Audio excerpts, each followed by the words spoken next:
What's going on, everybody? It's your boy Mel Monkey coming back at you once again. And today we're going to be talking about Green Lantern Revenge of the Green Lanterns by Jeff Johns, with art by Neil Adams, Ivan Reyes, Ethan Van Sciver, Simone Bianchi, and Carlos Pacheco. Let's get into it. Story starts off with Hal Jordan teaming up with Green Lantern so they can take on Mongul and his sister. This is a tie-in to the Infinite Crisis event. It takes place right after Mongul destroys the Justice League Watchtower and he beams on down to Earth just to run into Green Lantern and Green Arrow. We have another issue here where it's a team up between Green Arrow and Batman.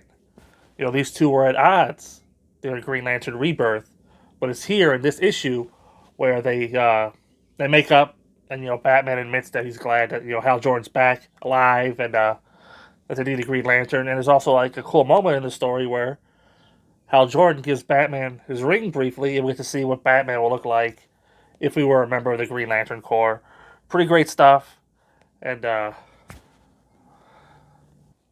we also get a call back here from Green Lantern Rebirth because if you recall, the Green Lantern Rebirth, Batman was talking all this shit, and Hal Jordan just decked him because he had to get on with his business. Well, in this issue, Batman returns the favor, decks Green Lantern, and they call it even. Boys being boys, am I right? And of course, they team up to take on the new Tattooed Man.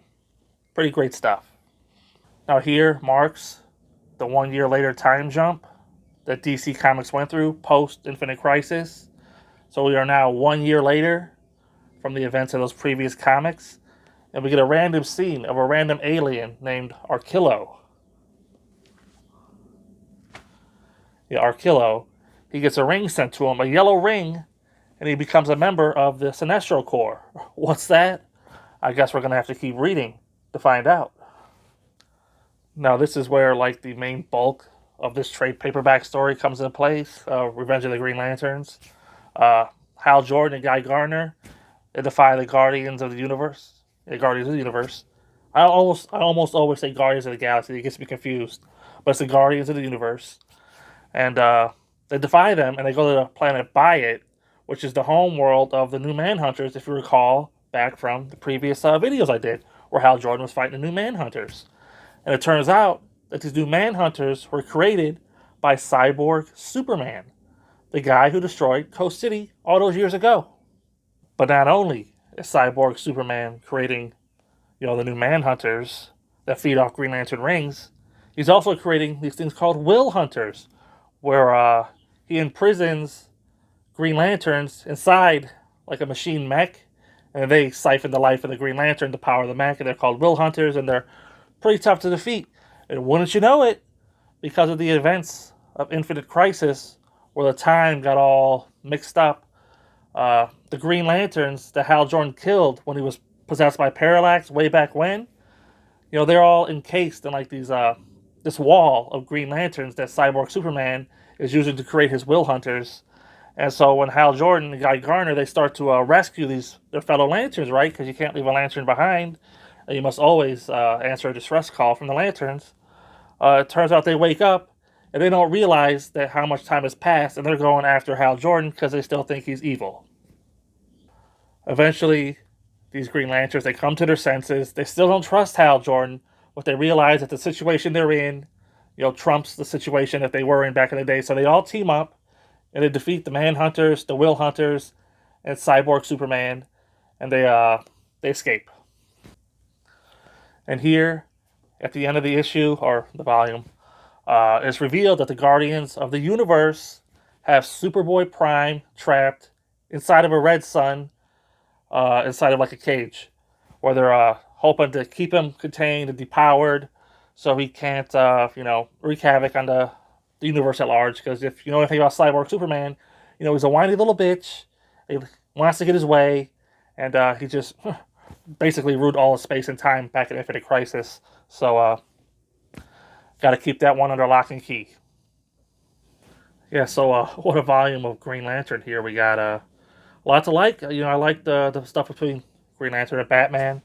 It's always nice to see the relationship between Green Arrow and Green Lantern. They go way back to the '70s. That whole Green Lantern, Green Arrow series they had. It's nice to see that coming forward and they're still best friends. Despite everything that went on. I also really enjoyed the reveal of Cyborg Superman. I did not see that one coming, even though this is a reread for me, and I kind of knew Cyborg Superman was involved, but I forgot just how involved he was, and it's just nice to see him. Same thing with Superboy Prime. The reveal that he's been captured by the Guardians. I like Superboy Prime. I liked him back in the day. I'm probably gonna like him now. Yes, he is a whiny little bitch, and he's annoying to people, but I always thought he was funny, and it was always used for like a good laugh. So, looking forward to see his continued role here coming up. As for something that I didn't really particularly care about in this volume was the laundry list of artists that Jeff Johns seems to collect on his volumes of Green Lantern. I can't say the art is bad because it's not. I mean, you got Neil Adams, you got Ivan Reyes, Ethan Van Sciver. It's all good stuff, right? There was nothing jarring like that one, like the previous volume where you had like the painterly style out of left field at the end there. There's nothing like that. But yeah, it's just like what's up with all the artists,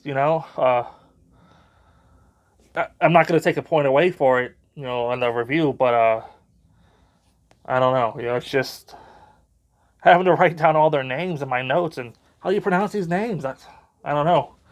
Anyway, yeah, I guess that's neither here nor there, though, right? The art was good, stories were good, so I'm gonna go ahead and give this volume of Green Lantern, Revenge of the Green Lanterns, big 4 out of 5. Didn't quite hit the highs of like a 5 out of 5 for me, but it's right up there. And if you check it out yourself, you'll probably find something that you enjoy. So until next time, I'll see you there. Or will I? Who knows?